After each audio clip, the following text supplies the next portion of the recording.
People, we haven't done a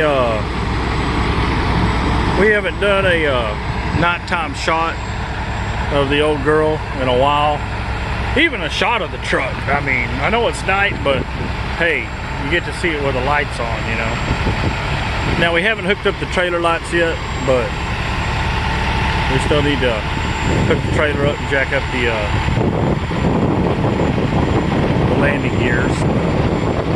There's the old girl. Now look at this passenger I picked up on the road.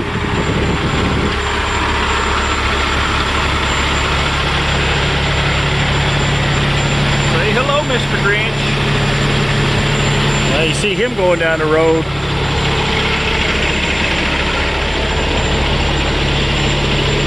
I don't know, he better behave or I may kick him out. Well, there he is. Hello, Mr. Grinch. But he's gonna be my running buddy for a little while because I do not have a dog. Let me turn off that flash. I'll be blinding somebody. He's gonna be my running buddy for a while. I do not have an animal. And yeah. You might see him going down the road in the passenger seat.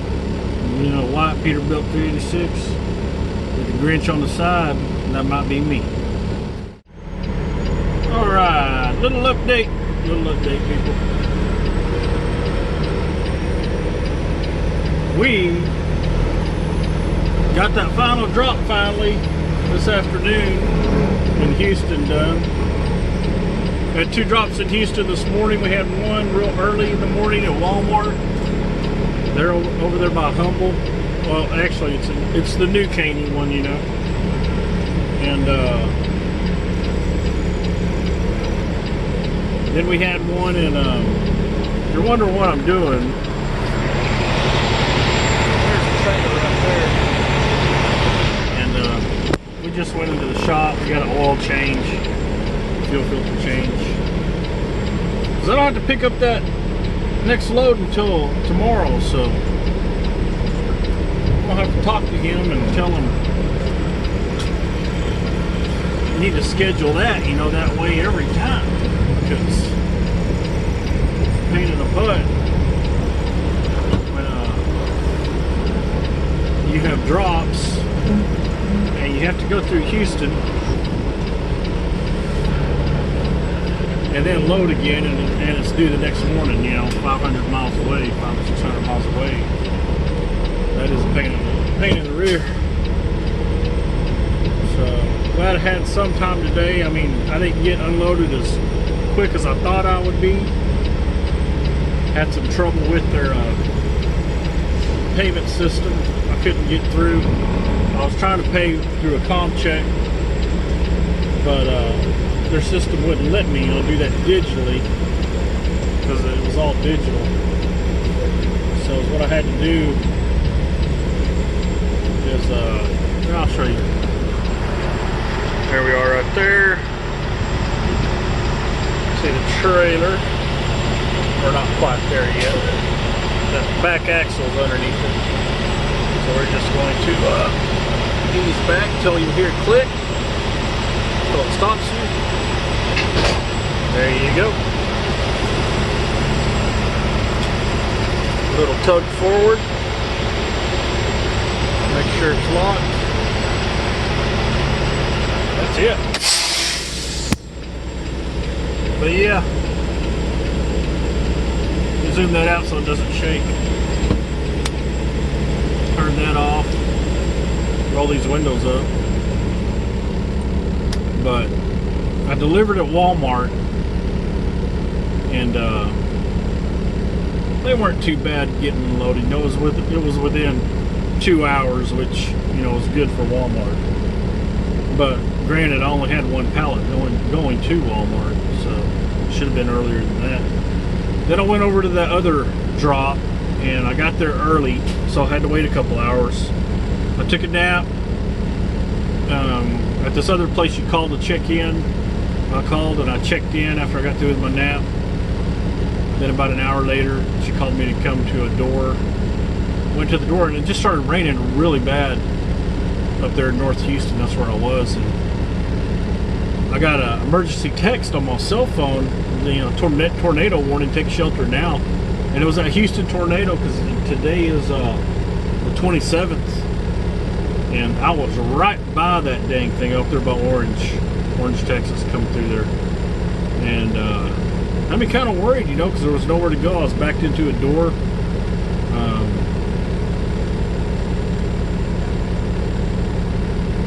If that tornado would have turned a little bit and came towards us, we would have had little time to do anything, and that would not be good.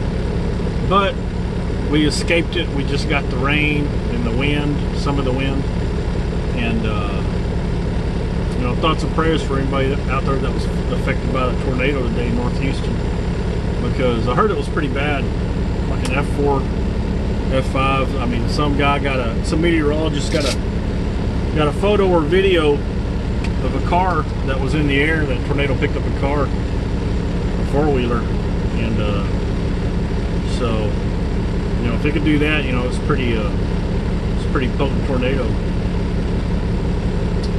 And hopefully it wasn't fake. I'm just going by what he posted. I mean, he claims to be a storm chaser or a meteorologist or something. I forget the name, but my wife sent me the link to it. And so we just got our oil changed. That did take a while. The lady checked me in and said it's probably not going to be till 8:30, but those guys they had one or two trailers over here on the left-hand side. I couldn't see them working on, but I thought, those guys were over there working on it. And some guy came up to me about an hour and a half after that, and I was parked in front of the bay where she told me to park, bay number 3, on the other side. And he said, "Are you waiting for service, or what are you doing?" And I'm like, "Well, yeah, I'm waiting for an oil change." He's like, "Well, how long have you been waiting?" I'm like, "About an hour and a half." And so he went and checked my paperwork, and he said, "I wonder why they put 8:30 on there, because I looked at your paperwork earlier and I thought you weren't going to be here till 8:30. I said, "Well, I understand how that can be a mix-up." So he says, "Yeah, just go ahead and pull it in and we'll get to you." So the guy was cool. Carlos, shout out to you, Carlos, here at TA Baytown. I came over here to Baytown for the fuel, plus my next load. Now, he did send me, what's funny, is that he sent me those Nebraska loads, and I said, "Well, you need to have me back in a week if I go up there, because, I have to get a DOT physical." So then it took me off of that load. Then they sent me on one of those other, it was some other type of a return run. I forget where it was, and I didn't even have a chance to look at it. He took me off of that, and then he sent me something else. He sent me one of those San Antonio to Laredo loads that we've been doing, and I wrote it down. I didn't have a chance to accept it yet, because I like to write my loads down, write all the information down. That way I have a copy of it, and I didn't get a chance to accept it. He took me off of that, and then sent me that original load that picks up in Pasadena and goes to Pecos, Texas. And but I was sort of see that it was at the same price that it was before. And this is actually another load that I did ask him to increase the payment amount on another load, but that load got canceled. And so on this one, I told him, I said, I messaged him, I said, "Well, that rate is not worth it. Can the broker come up any?" And sat there while I was getting unloaded, and he sends me a message back finally and says, that he's going to ask the broker. So apparently he did, and we got the rate raised up. So that's good. So all you guys out there, even if you're leased on somewhere, don't settle for a low rate. Ask for more. Always ask for more. And that's what I do, and that's what I'm going to continue to do. If it's below a certain level, now I don't know anybody else's rate that they have to make, you know. So whatever rate that you feel comfortable at, you know, to be able to pay for fuel, to be able to make some money. I mean, you got to make some money because you got to pay for repairs when it comes time. When it comes time. So you got to be able to do that after fuel and after you pay your bills. That's just a given, you know. Your job should pay for your bills and do everything else, especially if you have your own truck or even lease a truck, you know, onto a company that you lease, that they lease that truck to you. You know, you're getting the gross profit of the load minus their percentage. So you should be able to make, you know, enough to pay your bills, enough to put fuel in, enough to get an oil change like I just did, enough to pay for any repairs that come along. So just don't take a load that someone sends to you and say, well, okay, I guess I'll do it, you know, because I need to load back. No, you know, negotiation. All business is a negotiation. It's not set in stone. So I don't think they're used to that here at the company that I work for. I don't work for them. I'm contracted onto them, but I don't think they're used to that with these other owner-operators. Yeah, some owner-operators, they'll call them up and start griping and stuff like that. There's a lot of them do that, but I don't think there's not too many of them that actually try to negotiate. And they were actually happy that I did that because it gave them, you know, if the rate's raised for me, it's raised for them too. So they're making more money, I'm making more money. We're bringing the brokers up a little bit, you know, off that wallet. Because, I mean, and I was serious. I was not going to do that load. I would rather deadhead back to the plant than do that load for that rate that they threw out there at me. And I just wanted to go over that today because those are the things that happened today. And right now it is about 8:40, coming up on 8:40 p.m. We're here in Baytown, Texas, at the TA across from the Flying J, you know, in the Chrome shop across the street.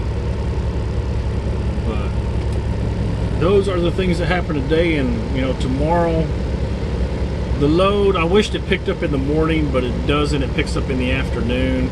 I mean, I might try to get there a little early,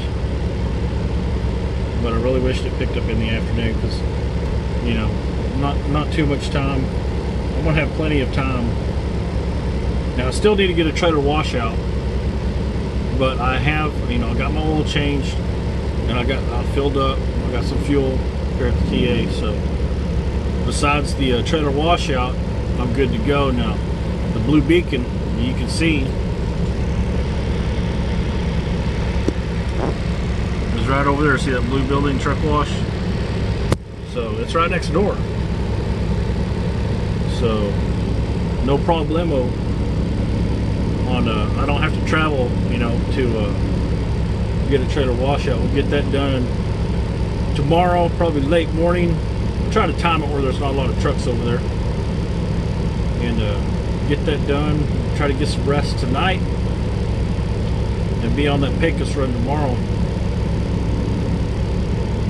And my pre-plan after that is I do have a load to Dallas and then another return load. So I mean, and hopefully I'll be able to get that DOT physical done either in between that time or after I get done with this current pre-plan. But that is the news. We barely escaped that tornado. It was really close late this morning when I was up there. It was raining hard too while I was getting unloaded. So thank God for that. Thank God we came away unscathed. But thoughts and prayers, like I said, to anybody that was affected by it. I hope everybody's safe and sound. And I hope you guys back east, because that squall line stretched from the Gulf all the way up to Canada. So I imagine you guys back east are going to get some of that too, unless it dies out. But I don't see that happening. You know, so you guys back east also, stay safe and I hope you guys are watching the weather because it's coming your way. Anyways, we'll end it with that. Besides that, I'm just going to be babbling on about this and that, and that's the news for today, and we'll continue it tomorrow.